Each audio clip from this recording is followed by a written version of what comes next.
नमस्कार, मैं हूं माही सिंह और आप देख रहे हैं नेक्स्ट 9 न्यूज। लोकसभा चुनाव से पहले उत्तर प्रदेश में राज्यसभा चुनाव को लेकर सियासी पारा चढ़ा हुआ है। आपको बता दें, यूपी में राज्यसभा की 10 सीटें खाली हैं। इनमें से 7 सीटों पर बीजेपी की जीत पक्की मानी जा रही है, जबकि सपा की झोली में 2 सीटें आ रही हैं। बीजेपी ने राज्यसभा का 8वां उम्मीदवार उतारकर इस चुनाव को दिलचस्प बना दिया है, जिसके बाद सपा और भाजपा में छोटे दलों के विधायकों को अपने खेमे में लाने की अब होड़ मच गई है। पिछले सपा की ओर से अगर देखा जाए तो राजा भैया उन्होंने सपा ने संपर्क किया, तो अब भाजपा भी राजा भैया के पीछे लग गई है और वहीं उन्होंने राजा भैया से मुलाकात की और लंबी बैठक की है। यूपी में बीजेपी अध्यक्ष जो है भूपेंद्र चौधरी और योगी सरकार में मंत्री जेपीएस राठौर ने राजा भैया के आवास पर पहुंचकर उनसे मुलाकात की। जिस तरीके से ये राजनीतिक हालात चल रहे हैं, उन्हें देखकर लगता है कि बीजेपी में राजा भैया की एंट्री हो सकती है और राज्यसभा चुनाव के लिए समर्थन भी मांगा जा रहा है उनसे। आपको बता दें, राजा भैया की पार्टी जनसत्ता दल लोकतांत्रिक के पास 2 विधायक हैं। इनमें से पहले सपा के प्रदेश अध्यक्ष नरेश उत्तम पटेल भी अचानक मिलने के लिए उनके आवास पर पहुंच गए और इस मीटिंग के दौरान राजा भैया और सपा प्रमुख अखिलेश यादव के बीच फोन पर भी बात हुई।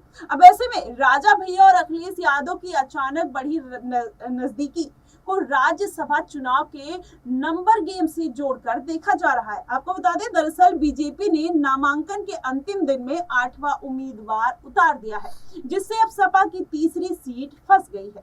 सपा को 3 सीटों को जीतने के लिए 111 विधायकों को वोट चाहिए होंगे और सपा के 108 विधायक है, जिनमें से एक विधायक पल्लवी पटेल ने सपा उम्मीदवार को वोट देने से इनकार कर दिया है। समाजवादी पार्टी को राज्यसभा चुनाव की इतनी मशक्कत नहीं करनी पड़ती अगर वो उनके साथ मिल जाते। अगर राष्ट्रीय लोकदल एनडीए में शामिल नहीं होती है तो ऐसा हो सकता है, लेकिन खैर, अगर हम पल्लवी पटेल को हटा दिया जाए तो सपा के पास 107 विधायक बचते हैं, कांग्रेस के पास 2 विधायक बचते हैं। अगर दोनों दलों को जोड़ लिया जाए तो 109 वोट वहां पर देखने को मिलते हैं। ऐसे में अगर राजा भैया की पार्टी सपा को समर्थन देती है तो 111 वोट हो जाएंगे और तीसरी सीट आसानी से निकल सकती है। लेकिन राजा भैया और बीजेपी नेताओं के बीच हुई इस मुलाकात में अखिलेश यादव की अब टेंशन बढ़ा दी है। सूत्रों की माने तो समाजवादी पार्टी की ओर से राजा भैया से राज्यसभा चुनाव के लिए समर्थन मांगा गया है,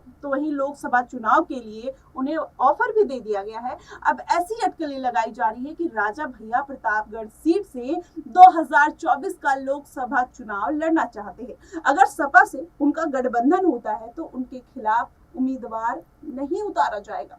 आपको बता दें, राज्यसभा चुनाव से बिगड़े थे राजा भैया, क्योंकि उनका अखिलेश यादव से रिश्ते कभी अच्छे थे कभी बुरे थे। आपको बताएं, राजा भैया के रिश्ते सत्ता में रहते ही बिगड़ने लगे थे अखिलेश यादव से। साल 2013 में कुंडा के ग्राम प्रधान की हत्या के बाद हिंसा भड़की थी और भीड़ ने सीओ जियाउल हक की हत्या कर दी थी और सीओ की जो पत्नी थी, इस मामले में राजा भैया के ऊपर उन्होंने आरोप लगाए थे, जिसके बाद राजा भैया को मंत्री पद से इस्तीफा देना पड़ा था।